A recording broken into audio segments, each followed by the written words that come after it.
Isaac, I'm going up to the Mercedes right now. We have some pictures, but we're going to put this on the rack tomorrow because I don't have a rack that's open right now, so you can see the undercarriage of the exhaust and the fit and fitment. It looks phenomenal. I'm going to start it up. It sounds nothing like any of the original Mercedes that are so quiet that you can't even hear them now. It actually sounds very, very tough.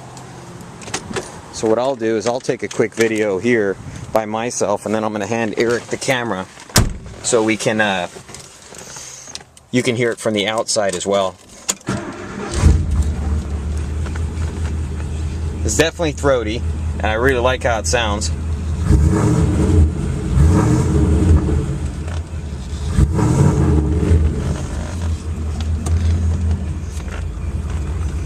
You have a little bit of an in-car here. I don't know how much that's really going to give you.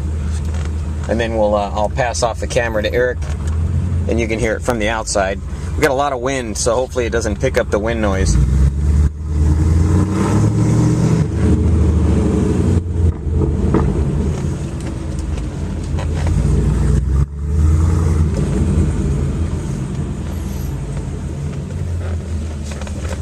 I'm going to pass the camera to Eric, and then he'll take a video on the outside. Just let it keep running.